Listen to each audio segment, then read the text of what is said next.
Hello guys, Radhe Radhe. I hope आप सब बहुत बढ़िया होंगे।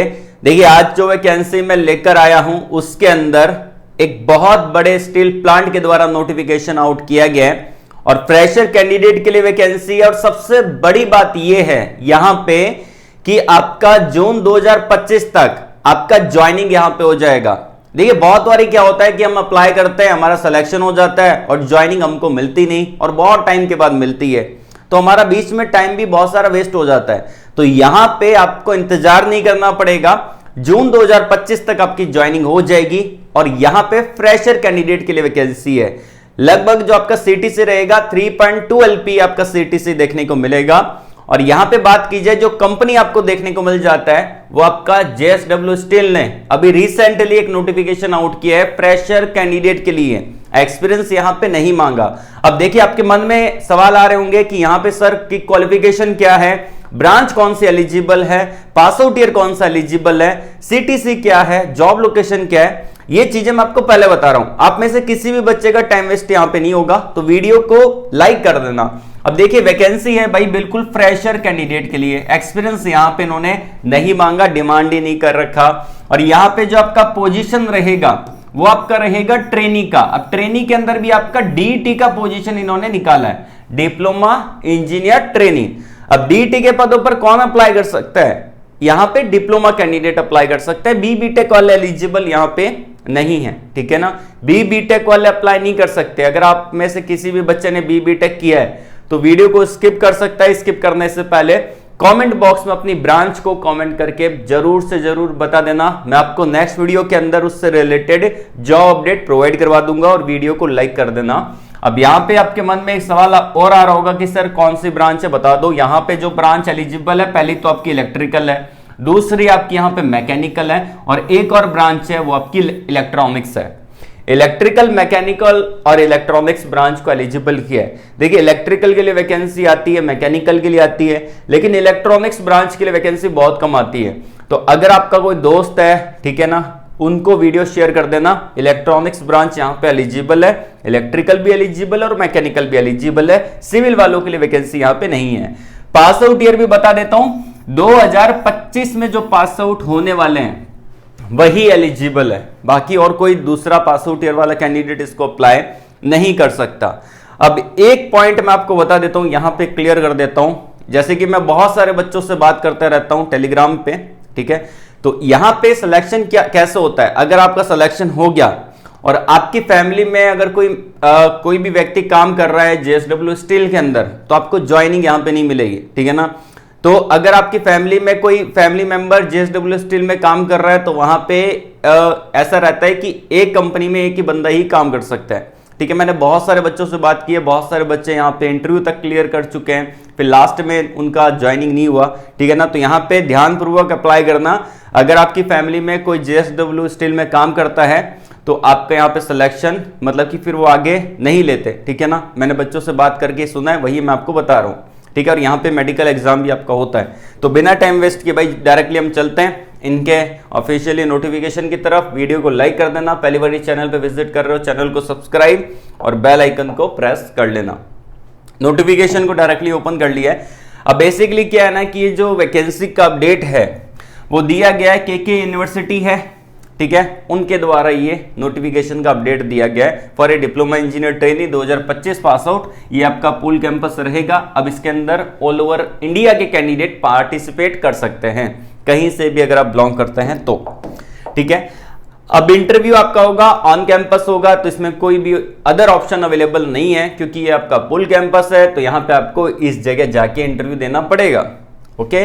अब यहां पे जो आपका सीटीसी है वो आपका जो रहता है वो भी मैं आपको बता देता हूं। सीटीसी इन्होंने बोला 3.20 एलपी है, सीटीसी आपका रहेगा।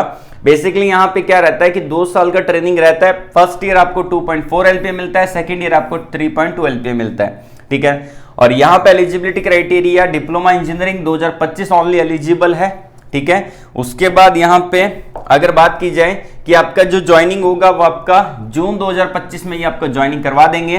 ब्रांच आपकी मैकेनिकल, इलेक्ट्रिकल और इलेक्ट्रॉनिक्स को एलिजिबल किया है, जो कि शुरुआत में हमने आपके साथ डिस्कस कर लिया था। अब यहां पे एकेडमिक क्राइटेरिया क्या है वो भी जानना जरूरी है।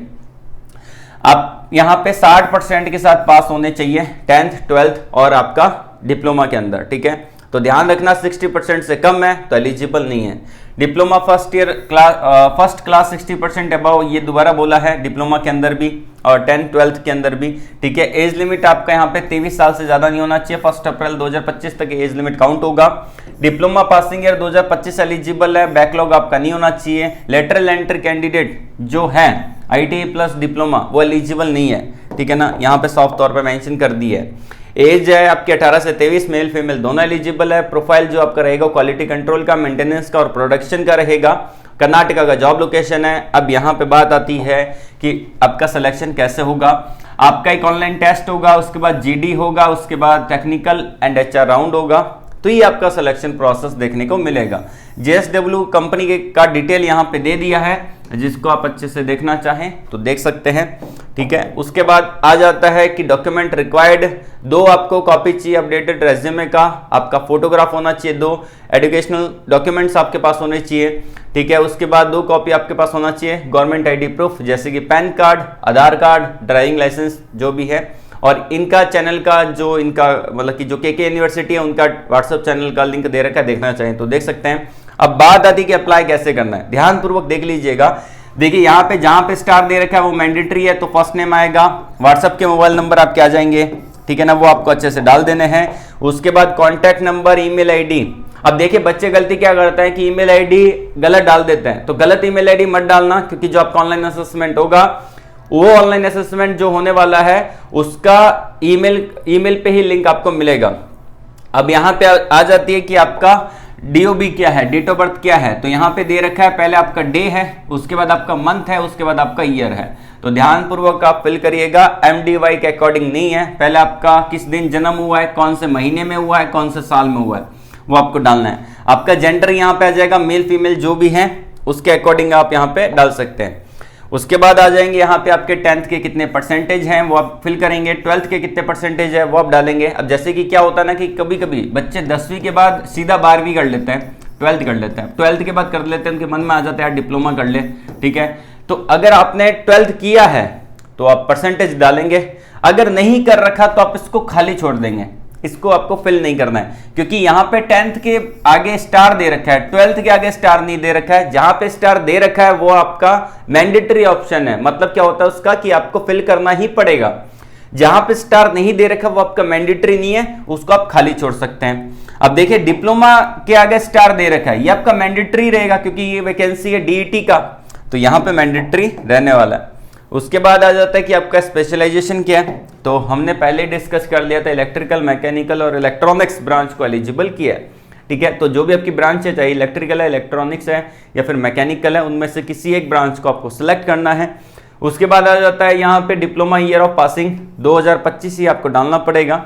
उसके बाद बोला गया यहाँ पे एक्टिव बैकलॉग कितनी है, तो आपकी 1 है, 2 है, 3 है, जितनी भी मेंशन कर सकते हैं। बेसिकली यहाँ पे 0 ही आपको डालना चाहिए, क्योंकि यहाँ पे साफ तौर पे बोला गया है कि बैकलॉग वाले जिनके बैक है वो यहाँ पे एलिजिबल नहीं है, जिनके एक्टिव बैकलॉग है वो एलिजिबल नहीं है।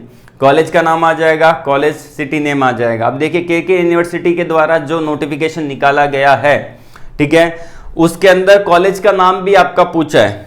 अब ये क्यों पूछा गया, क्योंकि आपका पूल कैंपस है। जब भी पूल कैंपस आता है तो उसके अंदर बहुत सारे बच्चे एक साथ ही अप्लाई करते हैं, तो इसके अंदर सभी बच्चे एलिजिबल है, इसीलिए इन्होंने साफ तौर पे बोला है भाई कि कॉलेज का नाम, कॉलेज का सिटी आप डालिए यहाँ पे, क्योंकि इसके अंदर ऑल ओवर इंडिया की कैंडिडेट एलिजिबल है।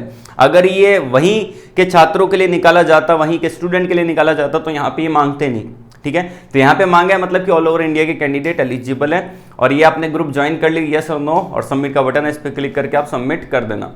तो सबमिट करेंगे तो आपको एक ऑनलाइन असेसमेंट का लिंक मिलेगा कुछ दिन के बाद, ठीक है ना। और इन्होंने मेंशन भी कर रखा है कि हम आपको शेयर कर देंगे, ठीक है ना, जब भी होगा तब, ठीक है ना।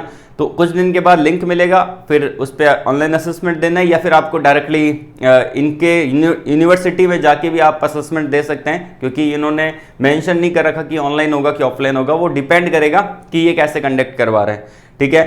तो आपका ये असेसमेंट होने के बाद यहाँ पे जो सिलेक्शन होगा, GD होगा, ग्रुप डिस्कशन, उसके बाद आपका टेक्निकल एंड HR इंटरव्यू होगा फाइनली, उसके बाद आपका मेडिकल, उसके बाद आपको ज्वाइनिंग मिलेगा। मेडिकल यहाँ पे होता है, ठीक है ना। तो ये लिंक मैंने आपको वीडियो के डिस्क्रिप्शन में दे दिया है, जल्दी से जल्दी जाके इसको फिल कर देना। वेट मत करना कि मैं 2 दिन बाद अप्लाई करूंगा, कभी भी जॉब एक्सपायर हो सकती है, ठीक है। और आज के लिए बस इतना ही। ऑल द वेरी बेस्ट, जय हिंद।